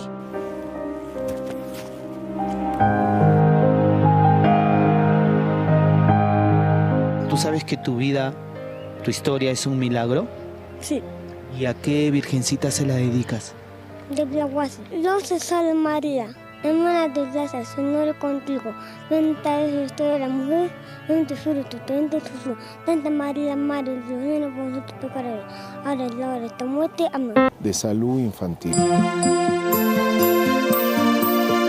Hace 5 años tuvimos el honor de conocer este mágico lugar. En aquel entonces, muchos de sus espacios aún eran solo cascarones. Es allí donde conocimos a la niña símbolo de Bidahuasi, la pequeña Zoe del Solar Béjar, quien, a pesar de tener apenas 1 año y medio de vida, ya demostraba una fortaleza admirable para afrontar complejas operaciones y dolorosas quimioterapias y radioterapias que buscaban frenar el agresivo cáncer que se había alojado en su cabecita. ¡Mamá! ¿Y el perrito cómo hace? Ah, se hace el perro. ¿Y el caballito cuando camina? ¡Ay, qué lindo! Han pasado 5 años desde aquella vez y hoy estos valerosos padres nos revelan el difícil y doloroso camino que les tocó transitar. Un camino de sobresaltos, de noches largas y de momentos en los que las esperanzas de vida para la pequeña Zoe parecían apagarse. A Zoe la operaron a los 6 meses la primera vez y a los 2 años porque volvió a crecer el tumorcito. En todo ese interín y todo, hasta ahora le hicieron más de 70 quimioterapias. Ella tiene 2 operaciones a cráneo abierto, 2 radiocirugías, tiene 22 radioterapias, porque en todo este tiempo este tumorcito volvió a crecer y le volvió a salir 6 tumorcitos en la cabeza y uno le saltó a la médula.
Se están viendo el día de hoy con nosotros. Todos los días esta pequeña tiene la dicha de poder jugar como cualquier niñita junto a sus padres. Aquí la encontramos llena de vida. Al verme, Zoe no dudó en correr y abrazarme hasta caer al piso. Luego jugamos con la pelota, con esa zurda goleadora que la caracteriza. Y conversamos con este angelito que hoy nos regala una celestial lección de fe y esperanza. ¿Cómo estás, Zoe? Bien. Bien, qué gusto verte. ¿Tú te acuerdas cuando te hicimos ese reportaje hace un tiempo? Sí. Sí, ¿no? ¿Tú sabes que tu vida, tu historia es un milagro? Sí. ¿Y a qué virgencita se la dedicas? De Biaguasi. ¿Y cierto que también le cantas? Sí. ¿Me puedes cantar? María, mírame, María, mírame, que tú me miras, yo también me mirarás. María, mírame, de la mano llévame. Zoé le canta a la Virgen agradecida por la vida, como también intenta comunicarse a su manera el pequeño Fabricio, cada vez que su madre le traslada la bendición de la Virgen de Vidahuasi.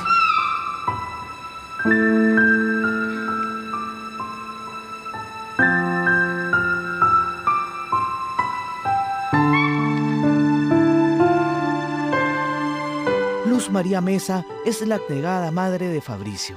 Cada día llega desde Urubamba hasta el Centro Médico Virgen de Vidahuasi. Mientras empuja la silla de ruedas, recuerda con nostalgia cuando hace 6 años Fabricio podía caminar, hablar y jugar como cualquier niño. Pero el destino cambió sus vidas cuando un terrible accidente hizo que el pequeño perdiera el equilibrio y cayera desde un segundo piso. Se golpeó la mayor parte de la cabeza. Él estuvo en coma mucho tiempo. La operación demoró muchas horas. A la salida del doctor, el doctor me dijo, ¿sabes qué, señora? La mayor parte del cerebro está dañado. Ha tenido muchos paros cerebrales, la cual ha dañado. Yo he tratado de reconstruir el cráneo porque el cráneo está sumamente dañado también. Le retiraron y no había manera de salvar el cráneo porque estaba destrozado. Lo entubaron, estaba con la ventiladora en UCI. Fabricio permaneció 3 meses en estado de coma y 5 sin el cráneo.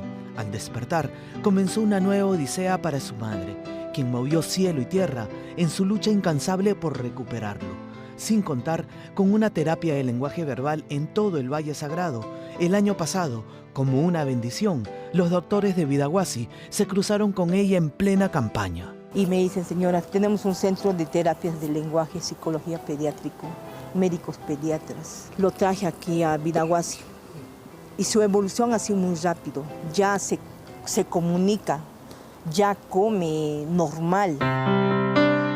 Para los profesionales del Centro Médico de Vidahuasi, que acompañaron con terapias y tratamientos a este pequeño, su evolución no solo refleja la valentía de Fabricio para superar su adversidad, sino también para muchos es la mejor prueba de la divinidad de la Virgen de Vidahuasi. ¿Es un milagro para usted la historia de Fabricio?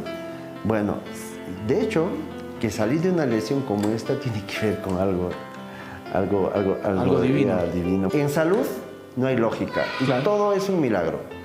Cada paso es un logro grande, ¿no? ¿Que lo consideran como un milagro? Siempre. Cada paso es un logro gigante para el pequeño Fabricio, quien con la ayuda de su madre hoy puede aferrarse al columpio y volver a jugar. Muy cerca, la pequeña Dafne también sonríe mientras espera su atención. Me dejó. ¿Estás sola? Sí, estoy sola. Seguir nomás adelante, porque una madre nunca está sola, ¿no? Siempre ahí tienen apoyos y siempre yo sé que me va a ir bien a pesar de las cosas que me están pasando ahorita.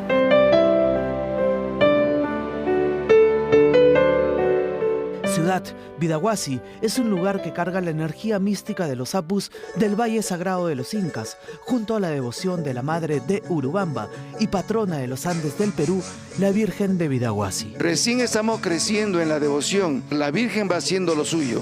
Y yo voy viendo en estos 10 años como de una pequeña cosita ha ido creciendo, creciendo, creciendo, y el amor a la Virgen se sigue difundiendo, ¿no? No solo el arzobispo metropolitano del Cusco, el monseñor Richard Alarcón, puede dar fe de la gracia divina de la Virgen de Vidahuasi. Somos la familia Garland y estamos aquí en Vidahuasi. Estamos realmente muy inspiradas, como decimos nosotras, contagiadas de la alegría y la oportunidad de poder ayudar en este proyecto. Hace apenas mes y medio, esta familia llegó de turismo al Cusco. Enterados de la existencia de una ciudadela al cuidado de los niños, los Garland no dudaron en conocerlo y quedar encantados con el proyecto. La convocatoria, el llamado a todos los que consideren que pueden unirse a Vidahuasi en talentos, en relaciones, en ayuda material. Es la oportunidad para triunfar como país.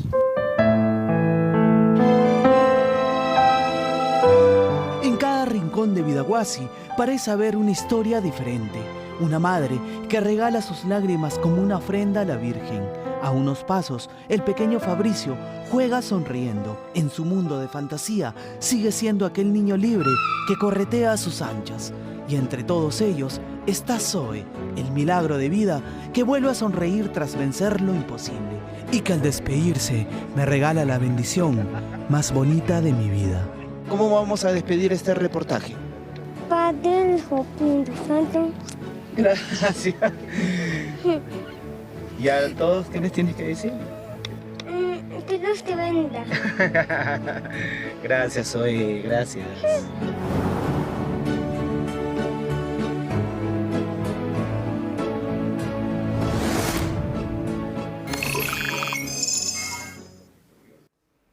Y desde aquí nuestro agradecimiento a Jesús Dongo, fundador de Vidahuasi, por esta obra extraordinaria.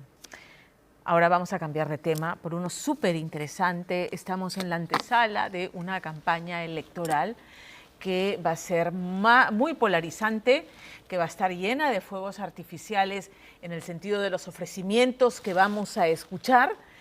Piensen en la cantidad de candidatos, más de 3 decenas de candidatos peleándose su voto. Y un factor fundamental, las redes sociales. ¿Qué se está discutiendo hoy en redes sociales? ¿Cuáles son las regiones donde el activismo político es más intenso? ¿Y en qué grupo de edad se está produciendo estas conversaciones? Se va a sorprender, vamos a conversar sobre un estudio que ha hecho Dynamic Company usando herramientas de inteligencia artificial para hacer este análisis de todas las conversaciones públicas en materia política y de las figuras políticas que se producen en redes. Y estamos con Paula Cantuarias, que es Country Manager de Dynamic Company, para hablar de ese tema. ¿Cómo estás, Paula? Bienvenida. Hola, ¿qué tal? Muchas gracias. A ver, brevemente, la metodología que usaron para tener estos resultados, este estudio. Bueno, lo que nosotros hacemos es analizamos todas las conversaciones que son públicas en redes sociales. Todo lo que se dice que sea público. No entramos a una conversación, un mensaje privado, y entramos a LinkedIn, TikTok, Twitter, Facebook, YouTube, Instagram, todas las redes sociales. Analizamos la data y luego presentamos, por así decirlo, estos reportes que estamos viendo ahorita en el contexto en el que se están dando, ¿no? Ahorita hemos analizado, por ejemplo, para el caso de qué se está conversando sobre José Gerí, lo geolocalizamos solo en el Perú. Podemos segmentar por edades, por sexo, por nivel socioeconómico, para entender dónde está la conversación, quién lo está diciendo, qué están diciendo, cómo y dónde. José Gerí, empecemos por el presidente, y esto mide simpatías, rechazo, ¿no es cierto?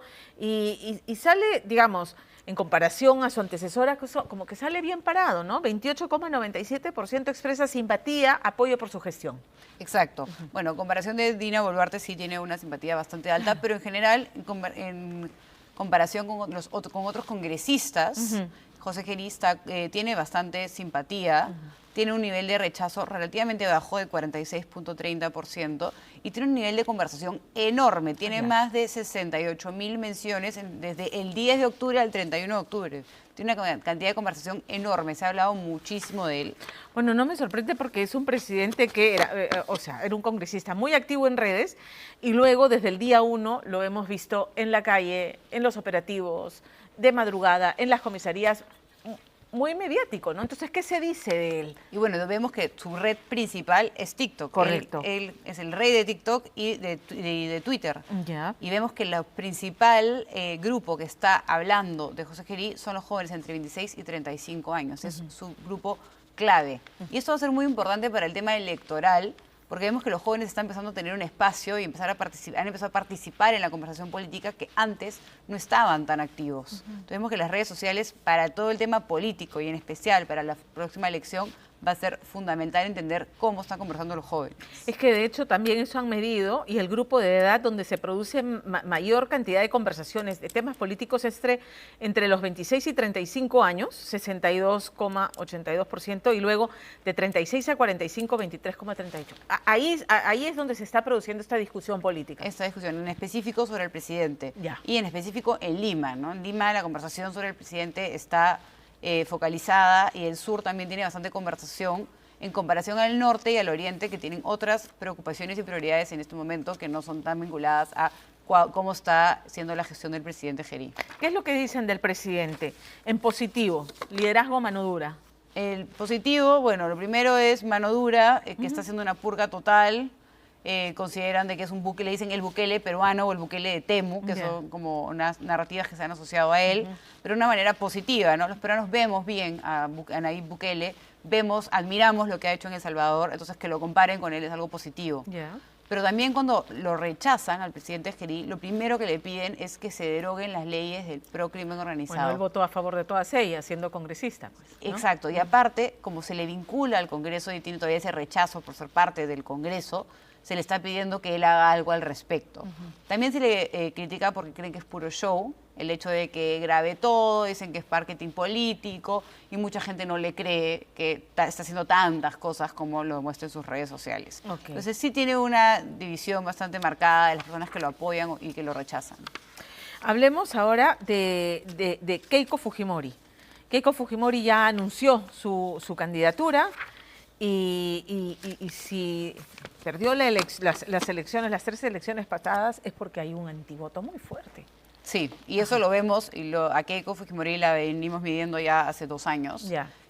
Cada 3 meses más o menos, y vemos cómo se mueve la conversación. ¿Es muy polarizada? Es muy polarizada, y Keiko mantiene entre un 11 y un 15% de simpatía, que ese es el núcleo duro que tiene, que lo vemos en sus votos en las últimas 3 elecciones, y lo vemos en redes sociales, ¿no? Este grupo que la defiende, que esta vez la narrativa que está liderando también es el tema de que se la asocian a ella con la mano dura que hubo en los 90, entonces está jalando un poco eso, y también tiene un grupo que está celebrando todo el tema del Tribunal Constitucional. Pero tiene un 68.68% de rechazo, que es alto, y principalmente está en Fujimorismo nunca más, es la narrativa número 1, que es un antivoto marcadísimo. Hay una segunda narrativa que es el blindaje del Tribunal Constitucional. El tema del Tribunal Constitucional se lo ha celebrado su núcleo. El caso Cócteles. Exacto, pero tiene un rechazo altísimo, y eso también se vincula a las siguientes 2 narrativas que vemos, que son gobierna en la sombra. Entonces ya cada vez más está saliendo ese tema. Hubo hasta un artículo en el New York Times hace poco donde explican cómo funciona el Perú, el Congreso, y cómo el Congreso está más o menos gobernando el país. Y luego también tiene narrativas como le hace juego a la izquierda, y también el tema de las leyes pro crimen. Si bien ella no es congresista, es la líder de un partido con una votación importante en el Congreso, y se le está vinculando, definitivamente eso está castigando el antivoto que ella tiene. Ahora, Keiko, porque también han medio a Rafael López Aliaga, a Philip Butters y Carlos Álvarez, y lo que tenemos que entre ellos se pelean al mismo grupo por el voto, ¿no es cierto? Pelean en el mismo grupo porque los 3 están muy focalizados en Lima. O sea, la conversación principalmente favorable de ellos es en Lima, y porque los 3 están presentando una propuesta de mano dura, de diferentes maneras, pero todos quieren buscar una propuesta de mano dura. Y probablemente lo vamos a ver si seguimos viendo a los demás candidatos de derecha, todos van a tener una narrativa de mano dura, y va a ser muy importante también entender quién de ellos logra aterrizar una propuesta que sea creíble, que sea medida y que dentro de todo sea legal, porque a Carlos Álvarez, y lo vamos a ver más adelante, lo han criticado mucho porque su propuesta de mano dura es muy radical, y muchos le critican si lo que quiere lograr hacer es legal o no. ¿Cómo vas a hacerlo saliéndote del marco legal? Rafael López Aliaga, he anotado del estudio que lo identifican como la única opción para la lucha contra la corrupción, la lucha anticorrupción. Eso Rafael López Aliaga lo ha logrado a través de todo el tema de los peajes, ¿no? La lucha que él tiene contra los peajes es la lucha contra la corrupción. Pero sin embargo también es su talón de Aquiles, porque hay quienes dicen los riesgos legales y fiscales de su gestión y lo que nos está costando los arbitrajes internacionales que todos los está perdiendo hasta ahora, ¿no? Exacto, entonces está muy dividido, y bueno, Rafael López Aliaga en el último mes ha perdido muchísima simpatía. Ahorita, si no me equivoco, está en 39,40%. Y en un momento estuvo en 50% y tenía mucho menos rechazo de lo que tiene hoy. Y eso es principalmente porque el tema de los peajes le ha rebotado, porque hay un grupo que le está diciendo, ok, tú has conseguido lo de los peajes, pero ahora nos va a traer un arbitraje, esto nos va a costar plata. Entonces hay un grupo que está generando rechazo que antes no tenía. ¿Cómo le jugó en contra a Philip Butters en estas conversaciones, en este análisis Puno? El tema del sur. Bueno, claro, Philip tenía un rechazo y una simpatía más o menos de 50-50, estaba bien dividido, tenía un grupo, y lo sigue teniendo, que lo apoya por el personaje que él representa, a la gente le gustan sus valores, discurso deslenguado, su discurso directo. Tiene un núcleo que le gusta eso, pero ¿qué pasa? El sur ha liderado la narrativa de Philip ahora, entonces en vez de haber conversación de él en Lima y en el centro, que es donde había principalmente, ahora la conversación se ha trasladado al sur y hay mucho rechazo. Ha empezado el sur a decir que hay orgullo del sur, el orgullo puneño, que, si no me equivoco, también decían... el sur se respeta. El sur se respeta, por poco te caíste, pero también tiene un grupo que lo defiende, ¿no? Él dice que le tendieron una trampa, hay un grupo que también dice que no se justifica la violencia, pero sin embargo la conversación de Philip la está liderando el sur en este momento y ha opacado un poco la conversación que había en el centro. Para detenernos brevemente en el tema del sur, donde la conversación política es muy intensa, no está incluido aquí, pero en otros análisis me comentabas que Pedro Castillo es una figura que ellos reivindican, ¿correcto?, como su plan de la Asamblea Constituyente. Y consideran que Pedro Castillo no ha terminado el proyecto que se empezó. Lo ven como una persona que fue víctima, que fue una víctima de este Congreso, y como el Congreso tiene tanto rechazo, esa narrativa está calando muchísimo. Consideran de que se le hizo un golpe de Estado a Pedro Castillo y que es la única opción que hay para poder continuar con el proyecto, es la única opción honesta. Lo vincula mucho el sur como una persona honesta. Digamos, alguien que recoja ese discurso desde la izquierda, que todavía ni siquiera aparece en las encuestas tradicionales, y que recoge ese discurso, cala en el sur, que tiene un voto duro importante. Especialmente en los jóvenes. Nosotros hemos medido hace un mes un estudio de solamente los jóvenes, de los 18 a 35 años, qué es lo que quieren, y en el sur, cuáles son sus prioridades. Y las prioridades en el sur, lo primero es la Asamblea Constituyente, lo segundo es que por favor se desvincule de Lima, o sea, el centralismo de Lima para el sur es lo peor que hay, están completamente resentidos con lo que representa Lima, y quieren una persona diferente, quieren una persona honesta, quieren un cambio.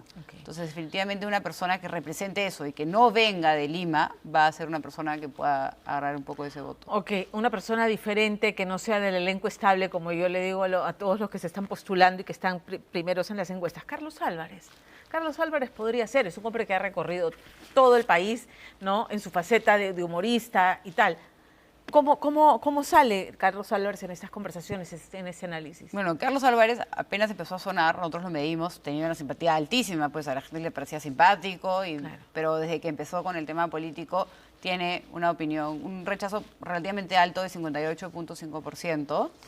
Claro, es alto. Es alto para una persona que no es política. Claro, y el rechazo, bueno, acá hay algunas... Hay algunas narrativas. Primero, bueno, la primera narrativa que él tiene es mano dura, que hay un grupo de gente que sí está de acuerdo con su discurso, por así decirlo, radical, fuerte, de una mano dura, firme, pero también tiene tres narrativas diría, que le pueden estar jugando en contra. Lo primero es el tema de Petroperú.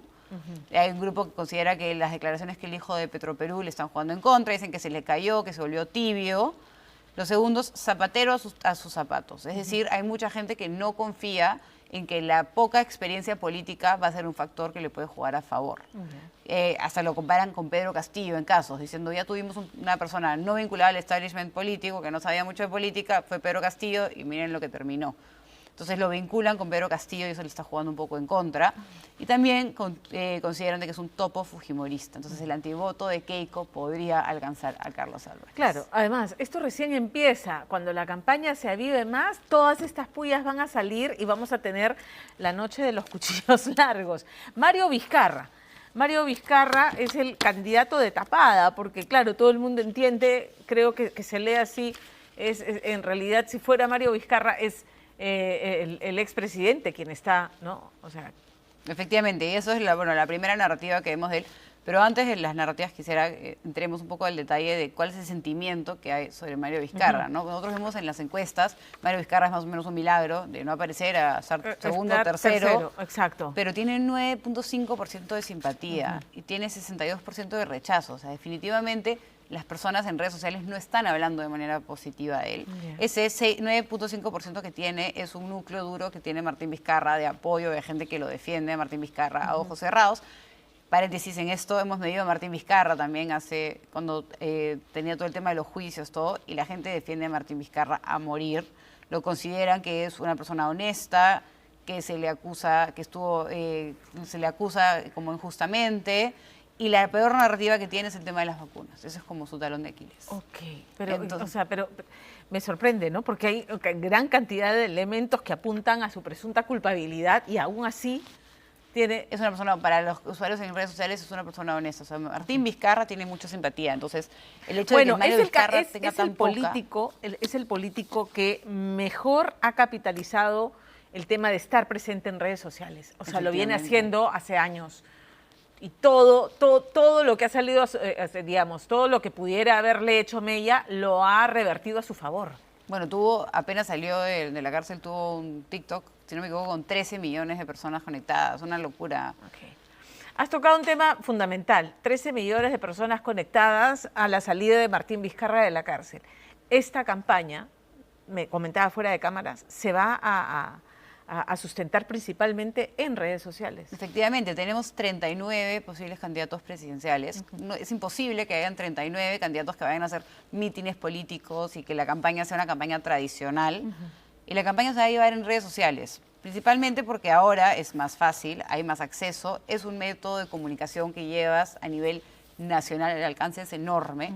Y ahí es donde yo creo que, aparte de que redes sociales va a ser quien lidere la campaña, van a ser los jóvenes. Eso. Que empiecen a llevar la narrativa. Porque ellos son los que mejor manejan las redes, los que más participan. Hablamos de generación Z. Sí, pero hasta los 35. Hasta los 35. Y los millennials también. Ya. O sea, los jóvenes los consideramos más o menos de los 18 a los 35. Entonces son ellos que van a empezar a liderar la conversación, van a llevar la narrativa y más o menos por ahí vamos a ir viendo por dónde se lleva la elección.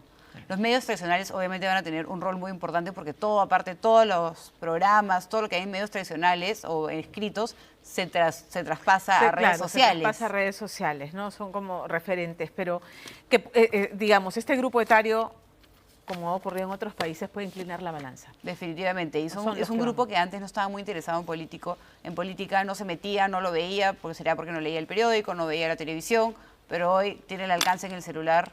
Y son 24/7 acá. Y son los que más van a poder participar, ¿no? Y aparte ahora la gente se informa con videos de TikTok que duran 30 segundos y entonces no ves todo el contexto y los informes... Y eso siempre ven peligroso, ¿no? Porque así como, o sea, es muy emocional la cosa. No hay contexto y los fake news se viralizan muy rápido. Muy rápido. Y exactamente como tú has dicho, va a ser una campaña muy emocional. Claro. Sobre todo porque ahorita los peruanos estamos buscando una persona que nos solucione todos los problemas que tenemos, pero no sabemos qué queremos, quién queremos, qué problema. Ya la seguridad ciudadana es la prioridad número 1, pero todas las otras prioridades, ¿quién las va a abarcar? Se van a olvidar de eso, porque ahorita todos están enfocados en el tema de seguridad ciudadana. Hasta el mismo presidente Gerí solo está en el tema de seguridad ciudadana, pero todos los otros problemas que tenemos... nadie lo está abarcando.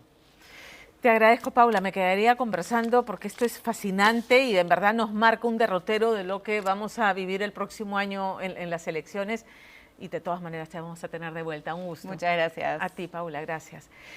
Antes de hacer la pausa comercial, gracias por acompañarme esta noche. Hasta el próximo domingo, 9:55.